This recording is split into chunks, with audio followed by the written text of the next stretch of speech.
If you've played any amount of Gravedigger, you've probably seen or at least heard of the Dreadnought. He's one of the most important mechanics in the entire game, and there are already plenty of videos and the official Trello explaining his HP, his weapons, and how he works. What there aren't many of are guides explaining how an entire team should play around one. Because despite how powerful the Dreadnought is, it can't win games by itself. It needs its team just as much as its team needs it. Whether that's knowing when to play for a Dreadnought, how to support one during a push, or how to keep it alive long enough to turn a losing game into a winning one, every player has a role to play. So buckle up. Ladies and gentlemen, today we're going to learn how to play with your greatest ally, your friend, the Dreadnought.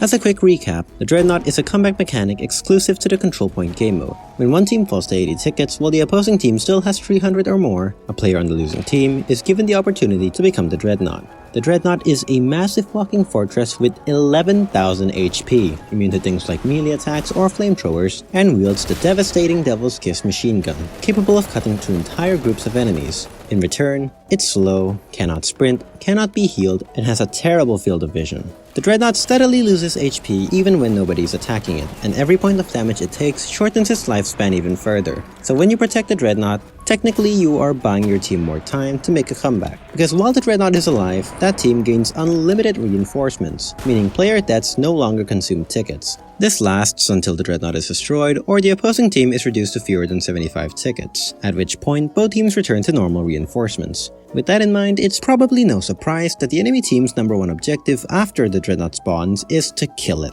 As long as it remains alive, the enemy team cannot win, which is exactly why knowing how to play around your Dreadnought is so important. Now, if you've played Gravedigger for some time, you've probably seen people in chat saying things like "sell for dread" or "sell for bread," or simply telling their team not to cap. What they mean, if you haven't guessed it by now, is selling for a Dreadnought. Once a team begins losing badly enough, players may intentionally stop contesting points and allow the enemy team to capture them. This may seem a little counterintuitive, but the goal here is to widen the ticket difference far enough for the Dreadnought to become available for your team. It may look like the team is intentionally throwing the match, but when done correctly, they're sacrificing temporary control of the points for a much stronger chance at a comeback. The difficult part is that selling only works when the entire team agrees to do it. If half the team is trying to give up the point while the other half keeps capturing, you end up achieving, well, nothing. You both delay the Dreadnought and lower your chances of winning normally. So if your team decides to sell, communicate it clearly. Tell your teammates not to cap, avoid interrupting the enemy's capture, and if the situation is really that dire, just throw yourself at the enemy for them to kill you. Yes, it can be a little humiliating, but every ticket matters. You don't want to be stuck 200 tickets down without a Dreadnought. However, selling is not always the correct decision. Every player will have their own reason for not wanting to sell or continue fighting. Some may believe the team is already recovering, while others may think one more successful push could regain control without needing the Dreadnought at all. That's why selling should be treated as a team decision, rather than something one player decides for everyone else. So like I said, communicate. The goal of Gravedigger is not to spawn a Dreadnought, it is to win, so do as you will. And once your team is committed to playing for one, the next question is, how do we make the most of the Dreadnought? Now, the biggest misconception surrounding the Dreadnought is that all it needs is a wall of Vanguards standing around it. In fact, it was this exact misconception that prompted me to make this video in the first place. Now, don't get me wrong, Vanguards are important. They can absorb an absurd amount of damage from practically any range and from almost any weapon, making them extremely useful for shielding the Dreadnought from thousands of damage. But Vanguards alone are not enough. Vanguards are usually limited to sidearms, and they cannot even use those sidearms while fully shielding. This leaves the Dreadnought as the only real source of damage against everyone attacking it. Meanwhile, those Vanguards are still vulnerable to snipers, flankers, and of course, lancers. This is where the idea of being defensively offensive becomes important. The best way to protect the Dreadnought is to kill whatever is damaging it. The moment a Dreadnought appears, almost every enemy player becomes completely, and I mean completely, fixated on bringing it down. They disregard the control points and often ignore every enemy player who isn't the Dreadnought. So take advantage of that. While the enemies focus on the Dreadnought, the rest of the team should be firing back, clearing nearby threats and preventing enemy players from casually walking up and unloading shotgun shells directly to its face. The Dreadnought is powerful, but it cannot watch every direction at once. With its limited field of vision, enemies can easily approach from the sides or behind without it noticing. There is also the matter of Shock Troopers. When your team reaches 80 tickets, it gains access to 2 Shock Trooper kits alongside the Dreadnought. Whether those kits should be used immediately is entirely up to the team. Sometimes, deploying one alongside the Dreadnought can be incredibly powerful since the enemy is suddenly forced to deal with several major threats at once. Other times, the team may choose to hold onto those kits so a Shock Trooper is still available later. Most Shock Troopers help the Dreadnought indirectly by killing enemies and drawing attention away from it, similar to how a regular player would.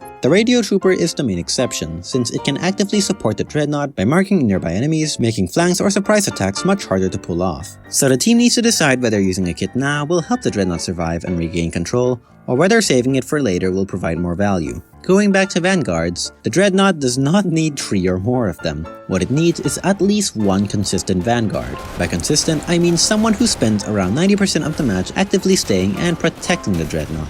A Vanguard dying is not the problem. You have unlimited reinforcements after all. The problem is when that Vanguard dies, respawns, and thinks, "Man, I hate being a Vanguard. I think I'm gonna play Lancer," and then completely abandons the Dreadnought the moment they're needed the most. If you're escorting the Dreadnought and you die, make your way back to it as quickly as possible. The goal is to ensure that there is always someone standing between the Dreadnought and the enemies trying to rush it, because once the Dreadnought is completely alone, no Vanguards, no teammates, it does not matter how much HP it has, it is already as good as dead. Now, even if your team understands all of that, there's still one more important question that needs to be asked. What kind of Dreadnought are you actually working with? And by what kind, I mean what kind of playstyle they have. Are they more aggressive, constantly pushing toward points and expecting the team to keep up? Or are they more passive, choosing to stay behind teammates and focus more on staying alive than getting kills? Neither of these playstyles is automatically wrong. The mistake is expecting every Dreadnought to play exactly the way you want them to. This is, once again, where communication becomes important. Talk to your Dreadnought, ask them what they want to do, and relay any information that may help them make better decisions. Call out open points, tell them when a large wave of enemies is approaching, and most importantly, call out Shock Troopers. As previously mentioned, a Dreadnought has terrible situational awareness, and something like a Bulwark, Stormtrooper, or AMT can deal an absurd amount of damage if they go head to head. So do not assume the Dreadnought already sees them. Even a simple message telling them which direction the Shock Trooper is coming from could save thousands of HP. And really, I know communication between teams in Gravedigger is not always the best, but Dreadnought players are often surprisingly receptive to it. They clearly understand the weight of the role they've been given, and most are willing to adapt when the team is actually giving them useful information. Cause remember, the person chosen as a Dreadnought was most likely your team's top fragger before they spawned. So trust me, they probably want to win just as badly as you do, if not more. Don't believe me? I once had to go AFK for a few minutes while playing as the Dreadnought, and we still won simply because I warned my team and they were ready to adjust around it. That is how important communication can be. So don't treat the Dreadnought like some uncontrollable machine that the team just has to follow around. Work with them, share information, and listen when they communicate back. If your Dreadnought is aggressive, move with it. Clear the angles ahead, protect their sides, and make sure they are not walking onto an entire point alone. If they are playing more passively, take advantage of the space they're holding. Send enough players to contest the other points while still leaving a reliable group nearby to protect them. Remember, you're all on the same team. The sooner you understand how your Dreadnought wants to play, the easier it becomes to support them properly. Once you understand how your Dreadnought wants to play, the next thing you need to consider is the map itself, because supporting a Dreadnought on a map with 1 control point is completely different from supporting one on a map with 2 or 3. On a 1-point map, the Dreadnought will usually be much closer to the action. An aggressive Dreadnought may choose to sit directly on the point, and this can work surprisingly well as long as the team stays close enough to defend it. After all, on a 1-point map, everyone is already being funneled toward the same place. But if the Dreadnought is left alone there, even for a short amount of time, the entire enemy team can focus everything they have on bringing it down. A more passive Dreadnought may instead play slightly behind the point, firing into it while relying on the rest of the team to capture. This is often the safer approach, especially since trying to sneak behind a Dreadnought on a 1-point map is already risky enough when the rest of the team is packed around them. However, things become much more complicated on maps with 2 or 3 points. You still need a large portion of the team supporting the Dreadnought, but you cannot afford to send almost everyone with them, because the other points still matter. If the entire team follows the Dreadnought and simply commits to one objective, the enemy can simply capture everything else and stall until the Dreadnought's HP runs out.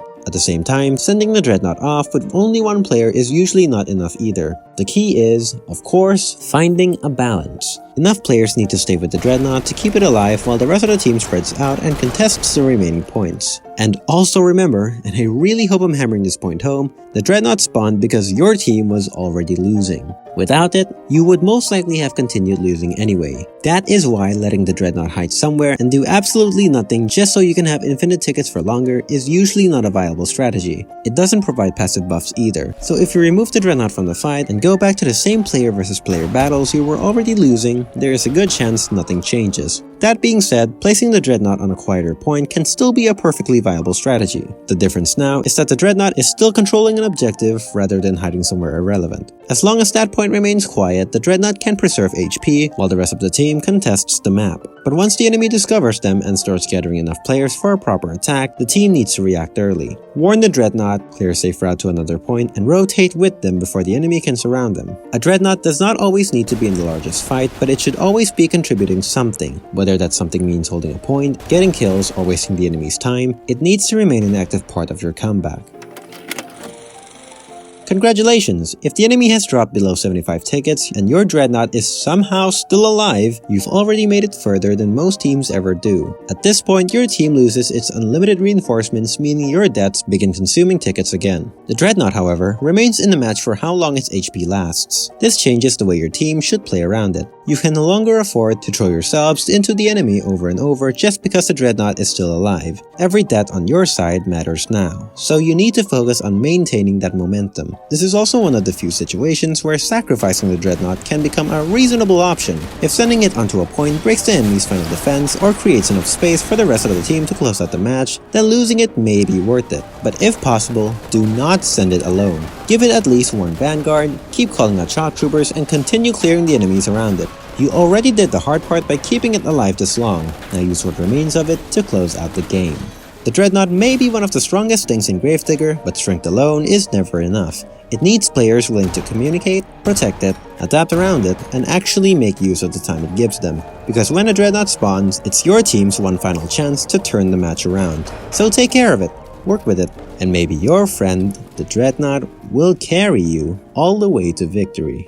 Anyways, thank you for all the support on the last video. I know, I forgot the Ocelot. Maybe one day I'll cover him, who knows. Anyways, that's all from me for now. If you'd like to see more content made by me, feel free to click subscribe and press the like button. See ya.